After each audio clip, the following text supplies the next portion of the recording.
Women's premier League 2026 సీజన్కి ఇంతకంటే గొప్ప ఆరంభం ఉంటుందా?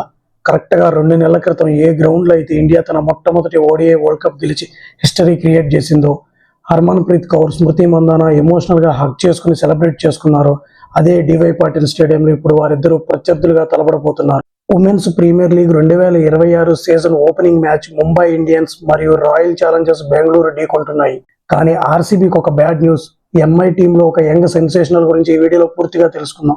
మన ఛానల్ ఇంకా సబ్స్క్రైబ్ చేసుకోకపోతే వెంటనే సబ్స్క్రైబ్ చేసుకోండి. ఉమెన్స్ ప్రీమియర్ లీగ్ హిస్టరీలోనే ఈ రెండు జట్లు టాప్ టీమ్స్ కాబట్టి ఫ్యాన్స్ మధ్య భారీ అంచనాలు ఉన్నాయి. ముంబై హోమ్ గ్రౌండ్స్ అడ్వాంటేజ్ తో బరిలోకి దిగుతుంటే ఆర్సీబీ తమ ఫ్యాన్స్ బేస్ పవర్ తో గట్టిగా పోటీ ఇవ్వడానికి రెడీగా ఉంది. ఇక టీమ్ న్యూస్ విషయానికి వస్తే ఆర్సీబీకి పెద్ద ఎదురుదెబ్బ తగిలింది. స్టార్ ఆల్రౌండర్ ఎలిసా పెర్రీ ఈ సీజన్ నుంచి తప్పుకుంది. ఇది ఆర్సీబీ బ్యాటింగ్ కి పెద్ద లోటు. పెర్రీ ప్లేస్ లో యంగ్ ప్లేయర్ జార్జియా వాల్యూమ్ స్మృతితో కలిసి ఓపెనింగ్ చేసే ఛాన్స్ ఉంది. మరోవైపు స్టార్ స్పిన్నర్ శ్రేయాంక పాటిల్ గాయం నుంచి కోలుకుని టీంలోకి రావడం ఆర్సీబీకి పెద్ద రిలీఫ్. లాస్ట్ ఇయర్ ఆమె ఎలా బౌలింగ్ వేసిందో మనం చూసాం కదా. ఇక ముంబై ఇండియన్స్ విషయానికి వస్తే వాళ్ళ స్ట్రాటజీ ఎప్పుడు కంటిన్యూటీనే. అయితే ఈసారి మనం ఫోకస్ పెట్టవలసింది 17 ఏళ్ల తెలుగు అమ్మాయి జి కమల్ని మీదే. రీసెంట్ గా ఇండియా తరపున అరగ్రేటం చేసిన కమల్ని ఈ మ్యాచ్ లో ఏకంగా హేలీ మ్యాథ్యూస్ తో కలిసి ఓపెనింగ్ చేసే ఛాన్స్ ఉంది. కెప్టెన్ హర్మన్ కూడా కమల్ని మా మెయిన్ ప్లేయర్ అని చెప్పింది. ఇప్పుడు మ్యాచ్ రిజల్ట్ ను డిసైడ్ చేసే పిచ్ రిపోర్ట్ చూద్దాం. డివై పాటిల్ పిచ్ బ్యాటింగ్ కి స్వర్గదాయం. బౌన్స్ బాగుంటుంది, అవుట్ ఫీల్డ్ ఫాస్ట్ గా ఉంటుంది. కానీ ఇక్కడ గుర్తుంచుకోవాల్సిన మెయిన్ పాయింట్ డ్యూ ఫ్యాక్టర్.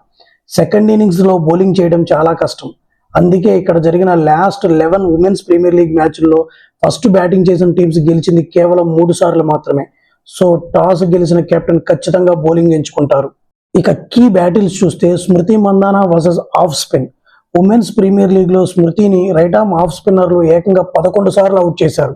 అందుకే ముంబై కెప్టెన్ హర్మన్ పవర్ ప్లేలోనే హేలీ మ్యాచ్ చూస్తే అతను స్మృతిని ఇబ్బంది పెట్టే ప్లాన్ వేస్తుంది. ఫైనల్ గా రెండు టీమ్స్ స్ట్రాంగ్ గా ఉన్న ఎలిసా పెర్రీ లేకపోవడం ఆర్సీబీకి మైనస్. గెలిచి చేసింగ్ చేసే టీంకే విన్నింగ్ ఛాన్స్ ఎక్కువగా ఉంటుంది. మరి మీరేమనుకుంటున్నారు?